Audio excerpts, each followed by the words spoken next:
Meeting someone new here today. Of course, if you knew Pat Abold, you might know his son. Probably chances are that you do. Jeff Abold is here with me right now. This past season finished fourth in the point standings at Oswego Speedway in the Super Modified Division. Did not pick up a win there, but did pick up a win on the ISMA Tour out at Sandusky, Ohio. This time we're going to start right at the beginning. This is the first of two that we're doing with him and find out how he got into this game, because obviously growing up in Abold, you know, you're going to be around this from pretty much the time that you're born. Jeff Abold joining us here. How we doing, man? I'm doing pretty well. I think thanks for visiting us and giving some exposure to our series and everything and our team, so really appreciate that. I'm happy to see the car, too. And when we come back, we're going to do some stuff on suspensions and teach you guys about these cars. So obviously, nobody starts at a super modified. Were you one of the kids racing over at the New York State Fairgrounds when you were younger? Yeah, between there and the Volney track, OCQMC, and then the Syracuse track at the fairgrounds, ran a bunch of races between those two. Started off when I was about 8 years old. 1997, 1998 range and everything. Started off in the novice classes just like everybody else, and then within a few races moved up to senior Honda and light 160 they call it at the time. It was a QMA sanctioned events and everything there. So that started off my career, and that was a good 5 or 6 years of my racing career to that point. I had a lot of fun, made a lot of good friends, and I actually still racing with a lot of the same people that I was racing with at that time. Like who, for example? One was Sean Goslin, was somebody that was racing supers and everything for a while. A few of the older people like Michael Barnes, my cousin David Gruhl, who was still racing, they were just a couple years ahead of me, so they were racing that time. So a lot of people have had a lot of success and everything up there. So it's kind of cool seeing all these guys come up from the same rinks that I did and everything and doing the same type of racing. At 8, you were almost a little old. How come you didn't race earlier than that? A lot of it, we kind of laugh about it now, was just it was my own interest and everything. Obviously, racing was in our blood, and it was always a part of that. But as a young kid and everything, I was a smaller kid and all that, just didn't quite have the desire that I had. And then as it went on, I was watching my dad race and see my uncles race and everything, and watching that and kind of growing up locally, I was ready to do it. And that was about when I was 8 years old was when I was ready. And Dad tells me he weighed 48 pounds at that time. And let's be honest, especially in the quarter midgets as a young kid, you're almost better off being not a big kid, let's say, right? Yeah, absolutely. Put a lot of lead where you need it, and a lot of weight advantage there. So just like in any type of race car, that's a huge advantage to have. So what changed at age 8 to make you want to do this? Just like I say, I think going to Oswego Speedway and seeing the racing, and then going to the quarter mid track a few times, seeing my cousin race and some other people and everything that I had met before.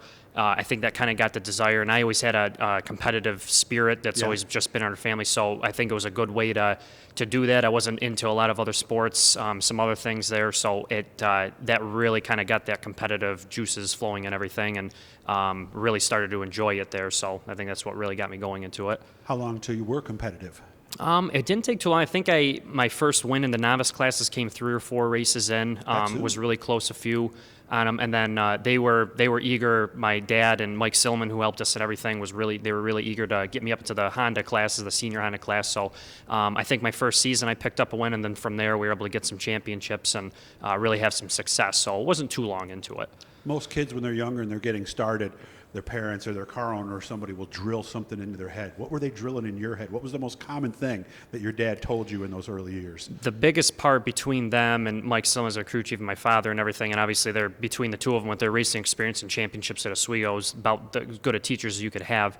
But just consistency and having me tell them what the race car was doing. It wasn't just on them to decide what was going on and do setup and everything for that. I had to be a part of that. And that's something I've had to do my entire race career with that. It's something they forced me in. So I think it helps me as a driver. It helps them when setting up the car and everything. So that's something they really drilled in early on. And I would think also you have to work on the car, right? Oh, absolutely, yeah. That was something that was, if we're out in the garage, we're working on it, doing that, I'm a part of it. And that's another thing that's gone through. There's, we try not to spend too much time where one of us is here working, or same thing back all through there. If we're working on it, we're together, we're doing it and learning together. Those guys who haven't done it, there is an age limit. 16 is the cutoff for quarter midgets. Not sure if it was when you were racing, but you got out well before that. Why? Yeah, about 12 years old. I just got to the point we had won some championships. We were racing there. We really didn't want to do a lot of traveling at that time or anything with quarter midget level. It's a lot of traveling. It's a lot of traveling. You can go around for the grands, different things like that. We did do a few races, had some good success. Went out to Indianapolis, did a few things there, but it kind of just ran its course for me where I was ready to kind of go on to that next level. And my dad had just started. He was going to start racing for Paul Dunnigan in the super modifieds for ISMA. So it was a good opportunity for me to go learn racing with big cars and do that and actually be part of a team, not just as a fan. And that's where I spent the next 3 years doing that till I was 16.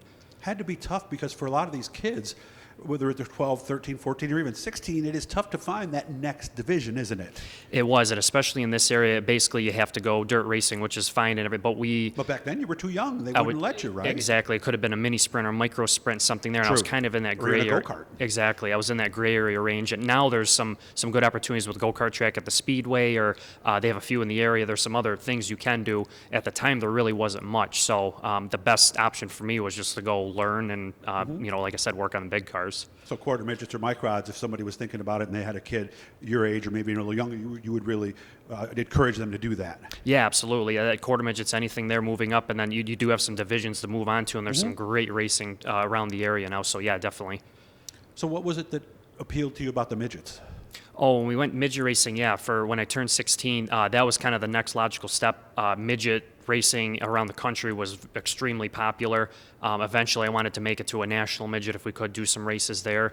New England racing with NEMA series and everything was another a goal of mine.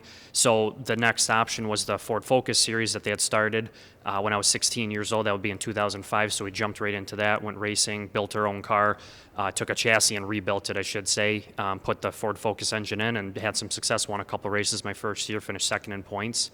And then eventually 2 years later was able to win the championship in 2007. Second, and the championship were his results in those years. And I guess that was a pretty cool deal because the engines were somewhat spec, right? Yeah, 180 horsepower, crate motors, spec. They're right out of a Ford Focus car, essentially. They would put a fuel injection on them, run methanol through them, but everybody had to run the same thing, sealed engine. They were very good on tech and everything for it. So it was a great division. It was a great division to learn in. It was a nice segue from quarter midget racing through there. And it was some of the best, most enjoyable racing in my career. Did a little bit of traveling, and it's all the tracks we're running now for ISMA and everything. Oh, so cool. It's awesome. It was a really cool series. Yeah, so you've got that first time of the track out of the way. Exactly. Now, when the NEMA, that's a lot bigger deal. Is it more traveling? Is the cars that much faster? Is the competition that much tougher? Yeah, you're jumping into where like the Ford Focus here is mostly young adults to young teenagers. There are some adults that are racing. NEMA is full-blown semi-professional race series, 350 to 400 horsepower engine. So you're jumping up quite a bit. Oh, that much horsepower? Really? Yes, yeah, compared to the 180 of before. So you're in a much faster. Or more at that point. Exactly. You're running with a roof wing, so you have a lot of downforce, a lot of speed, very fast race cars. So a whole another learning curve for that, pretty Absolutely, much? yeah. You're learning downforce. You're working with aerodynamics now, whereas the non-wing midget, there's not much aero or anything on them, so there's a whole different learning curve with that. Same tracks and everything for the most part, so that was good, but just a whole another level of racing. And of course, we're going to do a second part that I'm going to air later where we'll get into the super modified thing. But before we get to that, what made you think that you were ready, and was the super modified the goal all along? Yeah, eventually it was. I, as a young teenager and everything, I always thought maybe I'd make a profession out of it, but I never was totally sold on if I would do that. Getting some information, everything from some other people, and it kind of came to me that maybe it's okay to be a local driver and race at these tracks and try to make a career out of that too. So I'm kind of glad that's been the decision because I'm a homebody as it is anyway. So Yeah.